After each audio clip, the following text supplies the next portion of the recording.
Muslim scholars have contributed something for that, or? Of course. The scientists of Spain, Muslim scientists, when the Muslims were governing over there, some scientists leave their homes for many months or years in forest. They collected the new plants, new sources. I think so Ibn Rushd has collected 1,500 medicinal plants, which has still they are used as basic plants for the treatment of different kinds of diseases. While we talk of plant and herb and other stuff, we cannot forget Professor Dr. Iqbal Chaudhry Saab, who is here with us, and I think your work has been recognized throughout the world. So how do you relate Islam and science and today's contemporary problems in sciences? Science has a very different meaning in Islam than in other societies. Mm-hmm. Science in Islam is ilm nafi, knowledge which benefit. Mm-hmm. So the basic tenet, basic purpose, basic objective of science, doing science, innovation, discovery is altogether different from what we have in this world today. And I see a very clear difference, you see. Science, 700 years of medieval period, so-called Renaissance of Islam, in which Muslim scholars have laid the foundation of most of the modern disciplines today, was the period in which science has proven to be the ilm nafi, knowledge which benefit. You would hardly find any example in these 700 years in which Muslim scholars have invented or has done anything which can harm the humanity.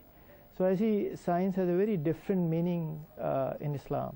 Yeah, naturally your explanation is so beautiful and comprehensive, but we have to go for a short break. With a request, please be with us. We will come back soon.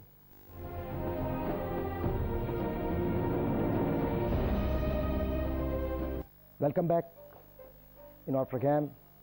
So we were continuing with your comments on Islam and science. Professor Dr. Muhammad Iqbal Chaudhry, sir, please. Professor Qadri, what I was trying to reflect is perhaps one of the biggest tragedies in human history is the dimensional changes, so-called temporal changes in basic philosophy of science. 700 years of Muslim science was the time in which the foundation of modern knowledge was laid down. This was the time when which knowledge was expended for the benefit of greater human good. And when this decline took place back in 13th century AD, it was a time when scientific innovation and scientific knowledge eventually went to the people who were materialistic in nature. Mm-hmm. And they have altogether changed the definition of science. And today's world is a perfect example in which you see science harming humanity rather than benefiting it in many cases.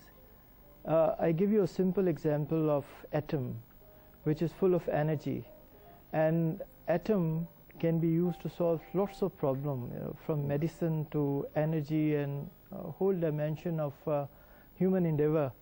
But exactly the same science was used to kill thousands of people. And this is actually happening in almost every facet of scientific discovery and development. Science today is very different.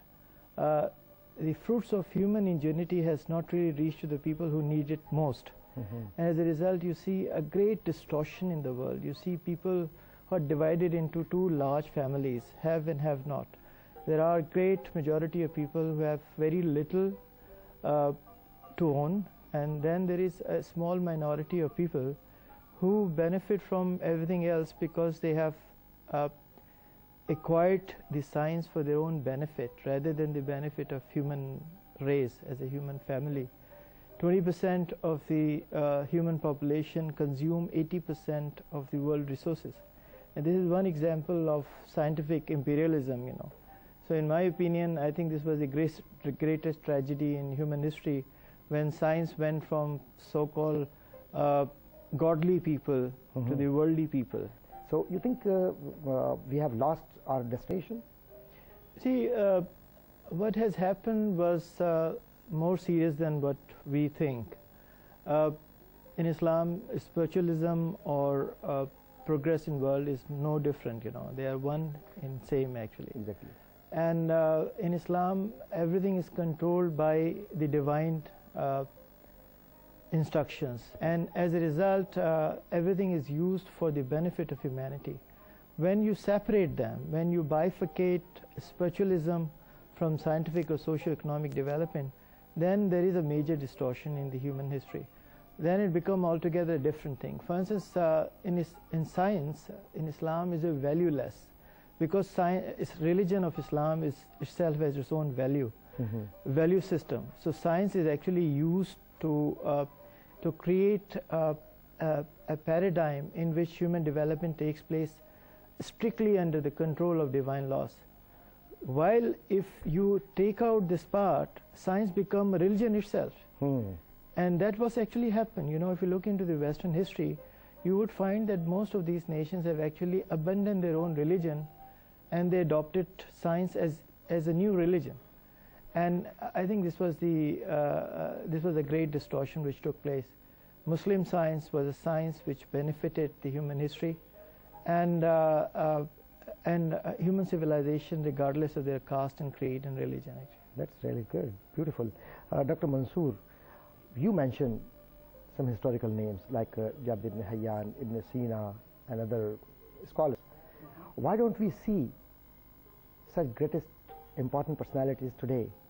Or there is what kind of problem is Muslim in Muslim Ummah? How do you see today's Muslim Ummah, and how Muslim Ummah is lacking that particular aspect of progress? No, I don't think so. The research or the scientific work is going on from prehistoric time till today, and Muslims are always contributing, but though the numbers are always less. What is the reason? But what is the reason? The reason behind maybe the economic. So you think scientists they are not getting proper support from? You can say, and they are not getting enough resources also. But whatever they are doing, they are doing their own resources. For example, if I'm testing a medicine, naturally I cannot reach on those sophisticated equipments which are used by the modern or the developed countries. But we are trying to minimize or to investigate the toxicity of these medicines on natural sources, because the modern or the developed countries developed their own medicine system that is also a monopoly, or whatever Dr. Iqbal said is exactly the same. Do you think they are choosing science for their benefits, not for the human beings?